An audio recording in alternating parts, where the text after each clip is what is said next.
Welcome back to Lone Star Lore. This is part 2 of our episode, How History is Written. If you haven't heard part 1 yet, you can keep listening, but you may want to pause here and go back first because part 1 lays out the core research principles we're using today. In this second half, we're doing something different. We're taking the research principles we talked about in part 1 out of the classroom and putting them on the table as a test, not to solve history, but to show you how historical truth actually gets built piece by piece, source by source, and with the uncomfortable reality that sometimes you're left with competing accounts that don't cleanly reconcile. From prairie winds to courthouse doors, these tales run deep to the Texas core. With Texas tales, there's always more. So come chase the past with Lone Star Lore. Today, our case file is one of the most contested events in Texas history.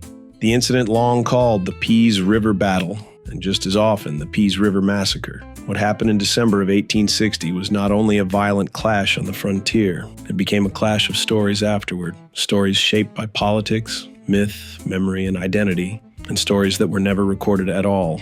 Here's what most people think they know. Cynthia Ann Parker was abducted at 9 years old during a raid on her white family's settlement southeast of present-day Dallas, Texas. She was adopted into the Comanche tribe, married Chief Pete Nocona, and bore 3 children. Juana, Pecos, and an infant daughter, Topsana. Then, in 1860, a Texas force attacked a Comanche camp along the Pease River. Cynthia Ann was recaptured or rescued as it was written into history at the time.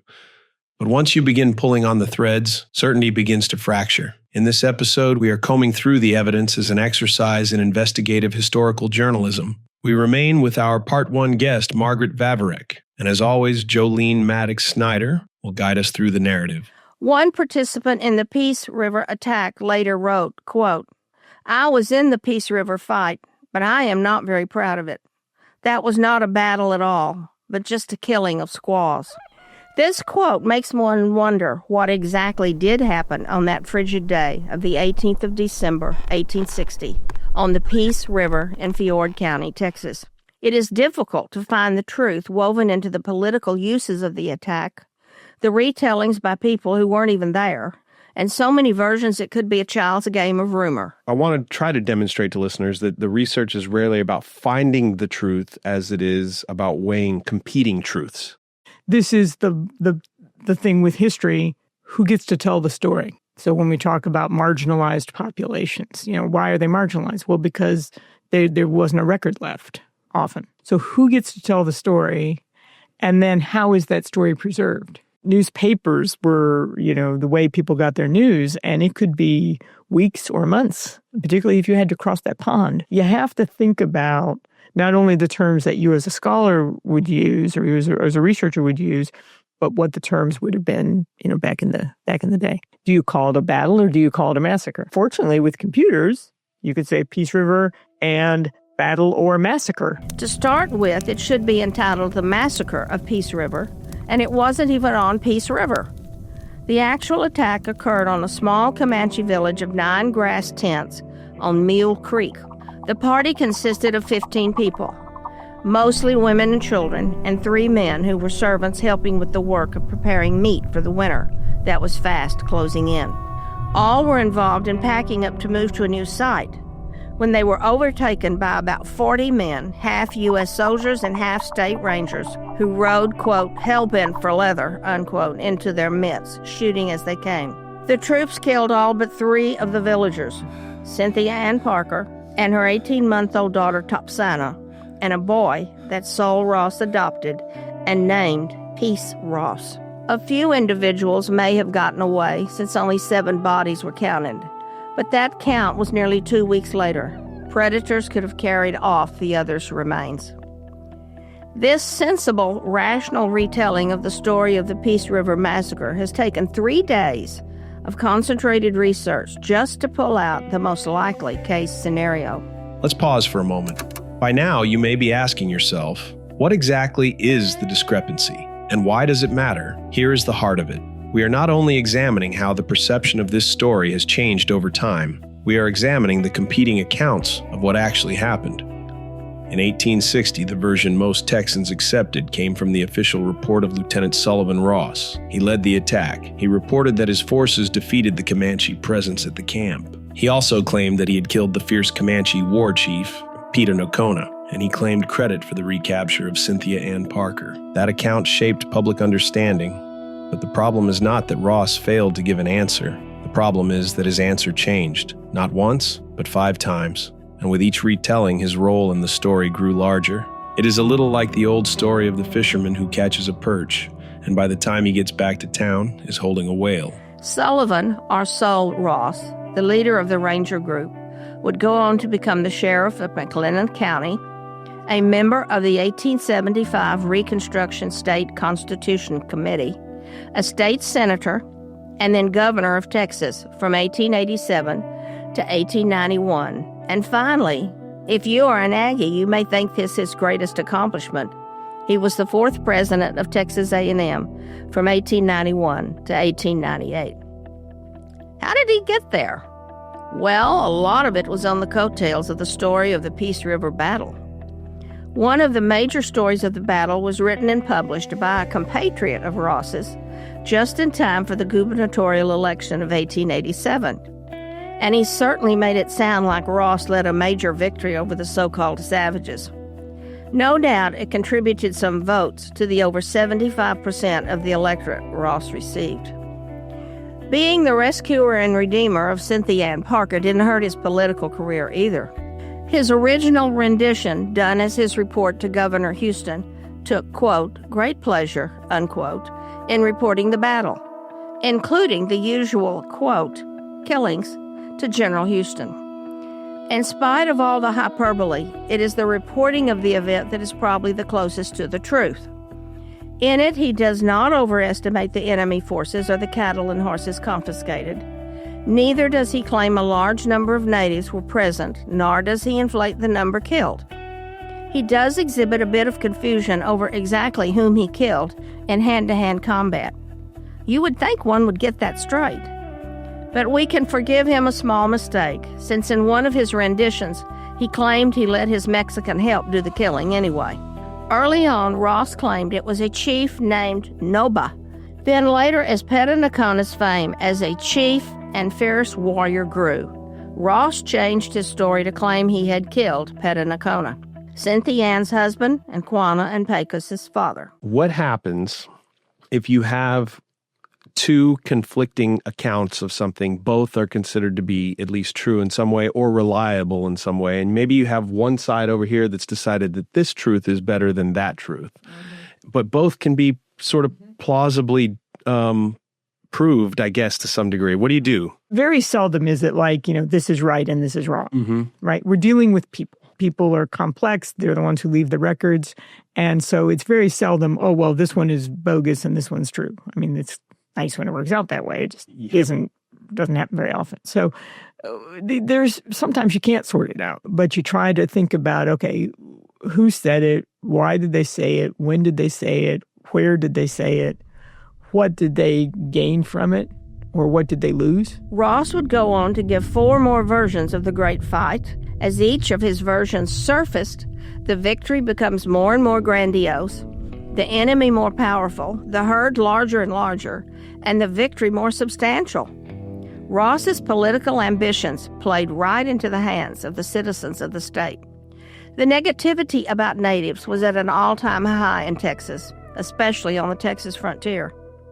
Not a week went by that news of another blood-curdling attack didn't raise the anger and resentment of the citizenry of the state. So folks in the state were eager and willing to buy a story of a great victory over the Comanche. So the number of Indians rose, the soldiers became braver, and the story grew. But there are a considerable number of problems with the claims made in the later years. It does not appear that Petanacona was killed in the Pease River Massacre, nor were the sons of Parker at the site. After the story emerged that Ross had killed Petanacona, Quanah Parker refuted the claim on several occasions. He always contended that he, his brothers, and their father were about 70 miles away with the hunting party. Others also disputed Ross's claims. Quanah Parker, he himself, his later years, he was very public and said not only was his dad not killed by Sul Ross, but his dad was not there. But the thing that made me skeptical of his testimony was, well, if I were Quanah Parker, I wouldn't want to admit that some captain got the better of my dad. And I could understand why he would lie about that. I'd probably lie too. But that doesn't mean that he was lying necessarily. And in fact, what what I wanted to do was ask you to try to research this question and see if we could come to what we could find. So I didn't know this story when I started. So I had to do some digging around and find out about these 5 accounts that Sul Ross put out there. And this is part of, who gets to tell the story. Well, Sul Ross, in his first account, which was the report for the government, he doesn't say anything about killing anybody. And then as his aspirations for the governor's mansion grew, so did his role in this story. And, all of a sudden he's killed a bunch of them. He's killed the chief. It fits the story that Texans wanted to hear. And how often do we choose the version of a story that already fits what we believe? As students of anything, we want a clean answer, something we can settle on and move forward with. But history rarely offers that kind of simplicity. That is why historians must remain disciplined. They must stay open. They must be willing to test their assumptions against the evidence. Often that means weighing competing accounts against one another, looking at motive, looking at timing, looking at context, using logic and careful reasoning to arrive at the most plausible conclusion. And even then, new evidence can emerge, new perspectives can surface. And intellectual honesty requires the willingness to adjust, even when the new information challenges what we once believed. I would, talk to the student about what primary sources exist. I would encourage them to try to find resources that talk about, who's writing about this or learning about this from the Comanche perspective. Where's that voice? I have all these digitized materials from this archive. What keywords, like I talked about looking for Nakona's name in the dissertation, what keywords do I need to look for? Well, maybe they're words that we don't use anymore. Remember, hindsight's 2020. So, okay, we know how all this stuff turned out, but they don't. The people who are writing at the time and in the moment, they don't. And so what terms would they have used? And I notice, a lot of history writing and all kinds of writing, especially history writing, though, they want to find old newspaper articles that were sort of capturing the place and time. And you can see from the newspapers, for sure, on this subject, where it often did bend in the exact way you said. Well, it's like they killed however many savages, Who owned the newspapers? Right. Now we do have a database that is Native American newspapers. I don't know how far back it goes, but it's newspapers, and it's trying to bring out those voices. Oh, well, it turns out that there were, in later years, but still, there were Comanches who were interviewed about this very thing. And they all said, no, he wasn't even in camp. They were off hunting. That's a whole different story than what was told. And how do you reconcile that? It seems like most professional historians at this point, based on what we have to work with, they've come to the belief that Nakona actually wasn't there. That's what I was seeing in what I haven't researched it extensively, but that's what I was seeing, that they came to the realization that he probably was not there. And in one of the accounts, the dissertation that you found, which I can't wait to include some of the excerpts from that, because it did coincide with the fact that women played the women in the Comanche culture played a huge role in not just hunting on the hunting trips. They were taken on the hunting trips because they would clean the hides. And so it was conceivable that Cynthia Ann would have been there, but with perhaps a group of other women, children, and maybe just a few quote unquote bodyguard warriors that would just be there to try to protect the camp. So it's conceivable that all they really did in that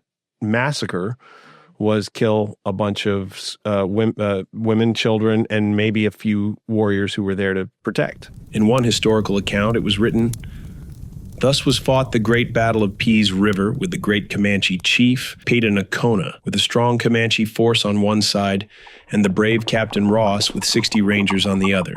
In Ross's own description, the fruits of this important victory can never be computed in dollars and cents. The great Comanche Confederacy was forever broken. The blow was decisive. The illustrious chief slept with his fathers, and with him were most of his doughty warriors. Even if we were to learn definitively whether Nakona was present or not, the language itself reveals something important.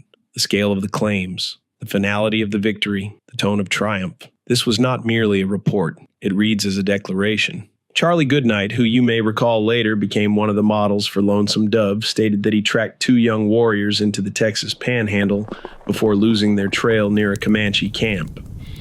Those riders were believed to be a young Quanah Parker and his brother Pecos.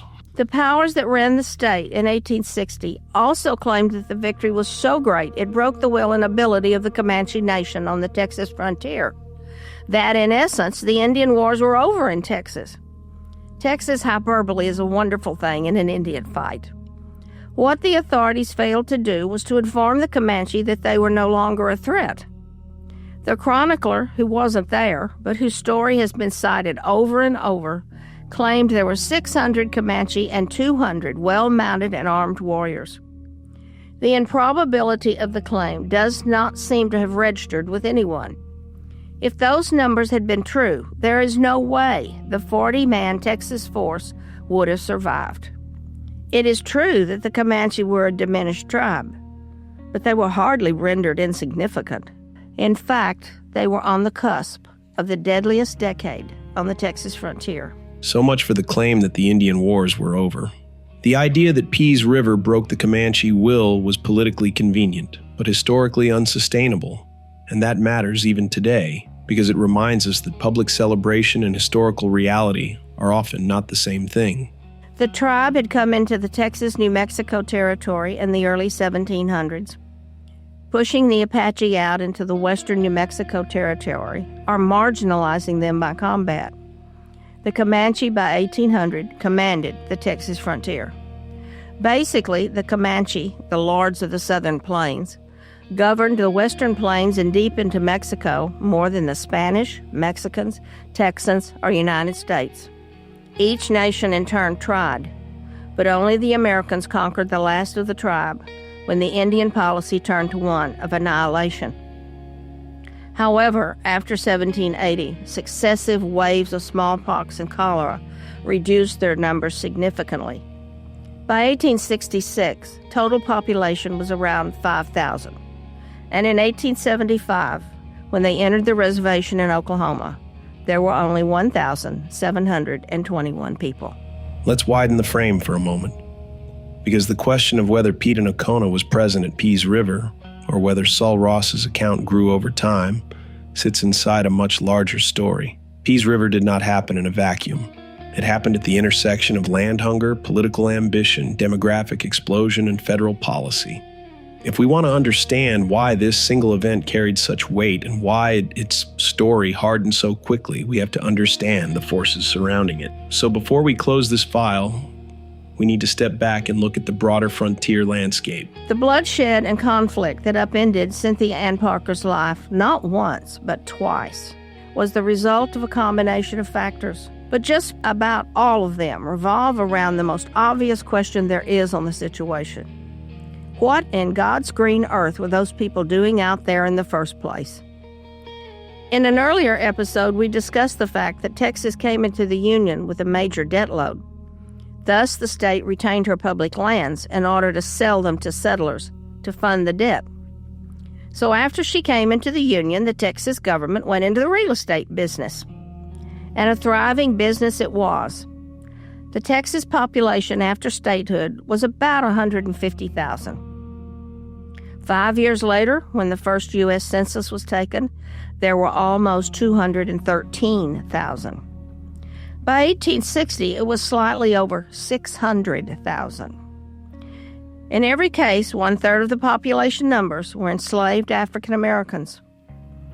That was the impact of the, quote, GTT, or Gone to Texas, unquote, migration. German settlers who were eager to leave a Germany in upheaval and bought all the hype of the Texas dream were a substantial number of those settlers, forming the second largest immigrant group in Texas before the Civil War. It is doubtful that anyone ever explained to German settlers what a Comanche even looked like, or what a Comanche war yell sounded like, much less how much danger they were in if they heard it. Native settlers who came to Texas on the Gone to Texas boom of the 1850s probably knew of the danger, but took the chance for their own personal reasons. Most were just looking, like immigrants in all times, to better their lives and the lives of their children. Still, the callousness of the Texas government in selling land to settlers that was claimed as the homeland of a warlike, highly mobile indigenous peoples was appalling. Additionally, the state did it knowing full well they could not protect those people. All of this matters for one reason. When we ask what happened at Pease River, we are not only asking about one skirmish on one winter day, we are asking what happens when a rapidly expanding state sells land it cannot protect. Under those conditions, a single violent encounter becomes more than an encounter. It becomes a symbol. The state of Texas was not the only responsible party, though. These mistakes belonged to the federal government as well. Who knows who it was in some granite building in Washington, D.C., who had never in his life even seen a Comanche warrior, who decided to establish the Comanche and Kiowa reservations in the very bottom of the Oklahoma Territory, or the OT as it was known. That placed the reservations of the most mobile and warlike tribes on the Red River boundary with Texas. A native war party looking to raid a homestead for livestock, plunder, and captives could have an early breakfast in their camp or village on the reservation and be in a settler's front yard by lunchtime, taking or killing as they wanted and riding fresh Indian ponies. They were back at home on the reservation in time for supper. Couple that mobility and proximity of Texas settlers with the minuscule size of the Comanche and Kiowa reservations, and you have a recipe for disaster. When the federal government force-marched the 5 civilized tribes out of the Mississippi Valley into the OT, they divided most of the land among 4 of the 5 tribes. The Seminole drew the short straw. Then the federal government continued to relocate indigenous people into the OT for another 7 decades. By the turn of the 20th century, the remains of over 36 tribes were located there on constantly shrinking reservations. In order to relocate the Kiowa and Comanche tribes, the federal government had to lease land from itself to make space for the newcomers. If there had been anyone with more forethought and power to act, they might have actually considered creating a reservation for the Comanche and Kiowa tribes far out on the northern plains, where there was enough game and space for the migratory tribes to survive. So there the Comanche, Kiowa, and a few Apaches sat, right on the Texas state line, on lands the size of postage stamps, while mostly white settlers, some with enslaved blacks, poured into lands the natives thought was theirs by a series of treaties. And partly they were right. It was very difficult to make treaties with indigenous peoples, the Comanche especially. The Comanche had no central tribal organization. Often the various bands warred on each other or other native groups as much as they did on the settlers. So a treaty with several bands of Comanche were not binding on the whole. Texas settlers did not help themselves out on this problem either. There were a few examples of harmony and cooperation between natives and settlers, but those did not last long. In the 1850s, both the Comanche and the Caddo were settled on reservation lands in Texas, but Texans never accepted them. While there were peaceful groups like the Caddos, Texans blamed the reservation Indians for all Indian raids. Texans were really lousy at distinguishing one Indian group from another. After the Texans attacked and killed members of a peaceful Caddoan group, hunting and foraging for berries, the natives retaliated. Robert Neighbors, one of the few Indian agents with a genuine concern for the native groups, had helped to establish those reservations. After Choctaw Tom and his group were killed by settlers, Neighbors removed the tribal members in Texas to the Oklahoma reservation for their own protection. all neighbors got for his troubles in trying to find a peaceful solution to the, quote, Indian problem, unquote, was a fatal bullet in the back in broad daylight at Fort Belknap, Texas. So much for assimilation. It is difficult to determine who owns history here. One group places the blame entirely on the heathen savages and supports the army and the policy of annihilation. More modern research and writing from the historical community has some sympathy for the native tribes who were fighting for their very existence. This group argues that if wiser leaders had prevailed and Texans had been more tolerant of their native neighbors, the state might have preserved more of its native populations culturally intact. One thing is for certain: blaming the native populations for all the problems is factually not sustainable in the face of newer, more nuanced research and writing. Additionally, an unbalanced history, resting on a tenuous relationship with the truth, does an injustice to all, especially those whose ancestors may have borne the brunt of the blame. This isn't history which has evolved. This is history in the living, breathing, restless state of evolution. Who owns Texas history on this one? Ask me in 50 years. History is rarely owned. It is argued over, re-examined, rewritten, and sometimes corrected. What Pease River teaches us is not simply whether it was a battle or a massacre. It teaches us how stories harden, how incentives shape memory, how context changes interpretation, and how honest inquiry requires humility. The work isn't to defend a myth, and it's not to erase one. The work is to keep asking better questions. Before we close, I want to thank both Margaret and Joleene for their scholarship, their generosity, and their willingness to wrestle with difficult questions in public. This episode is stronger because of them, and now we would like to hear from you. If you have research, perspective, family history, or information that adds to this conversation, we invite you to reach out. You can email us directly or join the discussion in the comments on Spotify or YouTube. As we have learned today, stories in history are rarely ever finished. If anything, they are simply abandoned. If you've listened and found value in this episode, be sure to subscribe. This is Lone Star Lore, a Texas history podcast committed to thoughtful inquiry, balanced perspectives, and stories that are still evolving. From prairie winds to courthouse doors, these tales run deep to the Texas core. With Texas tales, there's always more. So come chase the past with Lone Star Lore.